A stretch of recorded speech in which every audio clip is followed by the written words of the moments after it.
Yo, what's going on, guys? Welcome back to the channel, man. It's your boy, and it's like what, 3 a.m. Finally decided to take a look at the patch notes. I'm a little bit late, apologies for that. Your boy was streaming some Future Fight, having a little bit of fun over there. Yeah, just a little bit, not too much, but you know, we got to come back to 7DS. That's where it's at. So anyways, the patch notes are here, and finally it's not just banners, right? Because let's be honest, banners are characters are not content. You know what I'm saying? So finally it looks like we're gonna have some content, but on top of that, we're actually gonna have a banner, but it's a free banner, 100% free, and 100% you absolutely gotta log in, you gotta summon every single day you get these tickets, especially if you're a new player.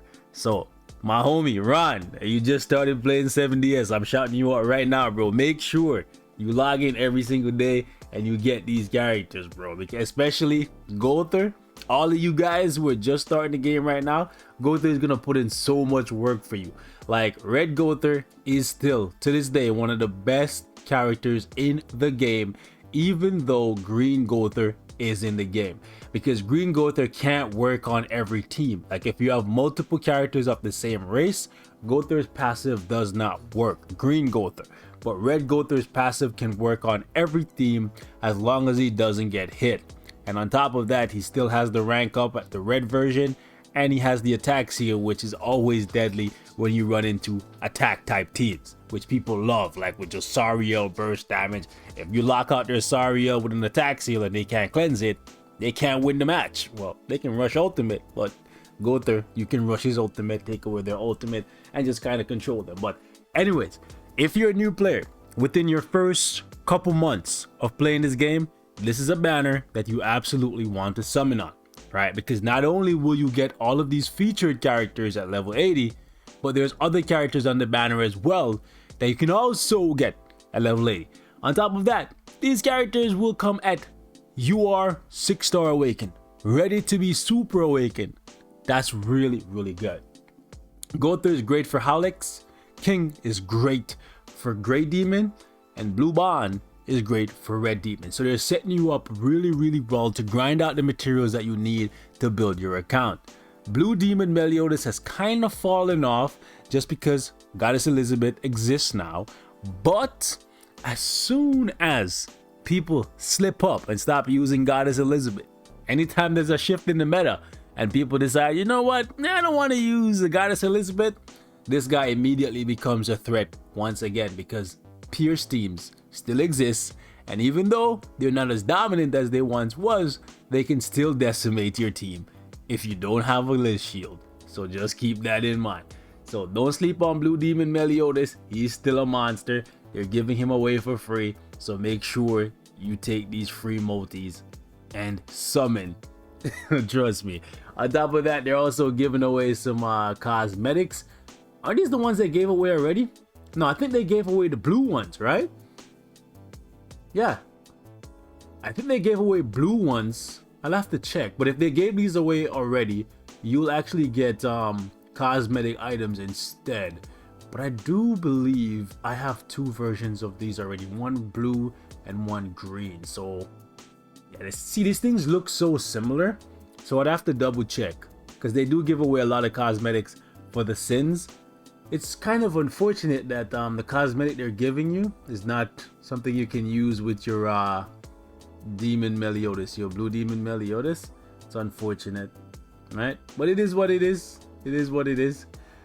Moving on, what else do we have here? 7 Deadly Sins Homecoming Spin Event. Hopefully you can get, they're showing you a plethora of cosmetic materials here, upgrade materials. So I'm hoping that on this wheel we can collectively at least get about 300 of each kind. That would be nice. You know what I'm saying? Especially with Escanor on the corner, people go want to max out their Escanor cosmetics, however many they buy. So yeah, hopefully we can get a nice little stack going. All right, 50% off main stage stamina. That's pretty good. Village shops are open. I don't really buy nothing from the village shop anymore. I just grind out my materials, to be honest with you guys, and I think you should do the same. Save your gold, as much of it as you possibly can. People will tell you gold doesn't really matter anymore because you can farm lots of gold. take it from somebody who has over 500 million gold. You can never have too much gold. Even though gold right now is easier than it was to farm, you can never have too much gold. In the blink of an eye, you can blow through 500 million. Okay, so instead of wasting gold buying stuff from the shop, just overnight farm. Just overnight farm for a couple stamina pots for whatever material you need. That's what I do. I don't buy stuff from the shop just because I have it in abundance, you know? It's not worth it. Anyways, moving on. Double auto clear ticket from patrols. We have the enhanced thing. I think this is already going on, and the super success for salvage and stuff. That's already going on. What you want to look out for though is when they increase the gacha rate for the gear draw, because that's when you want to blow through all your gold to try and get hammers, anvils, and really good SSR gear. That's what I'm saving my gold for. So you guys should be grinding gold and saving that like crazy for that event. I think that's gonna come like either next week or like the week after Escanor drops. We'll see what they do. So we have a sweet Valentine event. We have a sweet check-in. So like we're gonna have two different check-ins going at the exact same time, eh? We're gonna have a check-in that gives you tickets to summon on this banner, and then we're gonna have a check-in that gives you, what is this? So Valentine's race. You have a sweet chocolate event box. What's inside the box? It doesn't say. We're getting furniture. The furniture looks good. 10% chance to acquire one additional. Nah, that's okay. Number of times a dish can be eaten when visiting a friend's tavern +5. That's whatever. Fort Sogris Gold Dungeon Reward Gauge. Yes, man. Bro, I was looking for this. Holy snap. So they actually gave this to us. We didn't have one of these before. Make sure you get this, eh? Because this is actually pretty good. If you're somebody like me and you like to farm gold to have like an abundance so you can use to get gear, don't miss out on this piece. And when you're farming your gold, make sure you put this on so you can get an extra bit of gold. So yeah, I'm definitely gonna make sure I get this. We already have one of these already to keep the duration of your wait.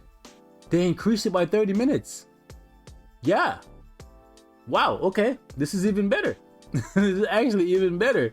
The other one was like 120 minutes. This is 150 minutes. Okay, so I can keep my demons even longer now. Extra 30 minutes. I'm here for that. Okay, return gift, gain 10%. Anyways, 100%. That's whatever. That's whatever. Affection, that's kind of whatever. 2 times the chance to get gold from free stages. That's whatever. That's like literally the best things from here is probably this, which it's like whatever to me. But it's this, bro. This and this. These two are really good. Extra time on your demons if you're like a new player or whatever. So you're really struggling to find people to play with. You're having a hard time beating it on your own or whatever. Having extra times to do your demon like is really, really good. So like these two pieces of furniture, I would say like ideally make sure you get them. Like don't miss out. Those are really good. Okay, so 219 maintenance until the tavern will automatically. Okay, that's fine. You're still gonna get to keep those. Only the appearance will be changed. You can change the effects by yeah, that's fine. All right, so Merlin is coming back. Big titty waifu, love that. It would have been nice if they had brought back Merlin and Diane to give us a waifu special, because they do owe us a bunch of final bosses. We don't have final boss Bond. We don't have final boss Escanor.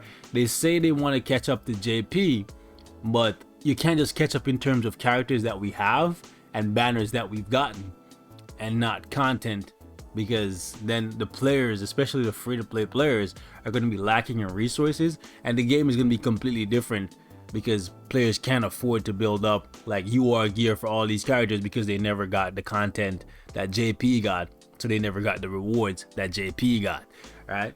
So I think they should have done a double final boss here, kind of like what they did with Gother and King. They should have done one here with Merlin and Diane. But maybe they're doing Merlin now, and then after Merlin leaves within 2 weeks, I'm guessing it usually is about 2 weeks for final bosses. Maybe they'll give us like final boss Escanor or something like that. We'll see. We also getting Tower of Trials season 3, which I believe is the one where you cannot use any demons, or demons take a bunch of damage, something like that. Right, so this one should be interesting. I think you can probably use like Sariel and Darmiel and like just kind of cut through this. We'll see. I like to use different teams, so we'll see what happens. It's gonna be a shame not being able to use my boy Zeldris. You know, I think that's my go-to, or Esther Rosa even, because Esther Rosa is the GOAT for like trials and stuff. But like, it's fine. We'll see what happens. Let's look at the homecoming bundles. Anything spicy? See this. What they need to do for me personally, like for somebody who spends a bit on the game, it would be nice if I'd be able to buy 60 or 80 of these or whatever. 60 is fine because that's like 6 pieces, right? If I could buy this by itself without the diamonds and this stuff, that would be so good. Like for 20 bucks, if I could buy this, that'd be so good. Cause like they're gonna put this and this and then probably sell it for like 100 bucks, and then I'm like, nah, you know what I'm saying? But if they want my money, bro, they just put this separately. Give me that. I need that. I need those, right? This I might buy depending on the price. If this is like 10 bucks or something like that, because like 1,000 anvils look like a lot, but trust me, bro, when RNG cooks you and you blow through 1,000 anvils trying to get 2.5% roll on a piece of gear, it's not pretty, bro. Like you could use 1,000 and get like full 2.5 on one piece of gear, or you could literally blow it all on one substat because RNG is just cold and unforgiving. So we'll see if we could buy this a couple times for 10 bucks. That'd be nice. So what's ending? The Camilla disaster battle is ending. The growth check-in thing is ending. Special tasks are ending. Okay, that's fine. So that's pretty much it for these patch notes. Overall, it's okay. It's better than last week, which was just a banner, right? So at least we're getting 2 pieces of content. We're getting final boss, which means gems, right? Free gems, and then we're getting Taro, which gives us a good bit of stuff as well. So that's pretty good. Hopefully they don't put us back into a dry spell anytime soon. Like as soon as this tower is gone, we need to get a new one. As soon as this final boss is gone, we should get another one, because we still are far behind in terms of content for global. So catch you guys in the next one. Be safe. Peace out.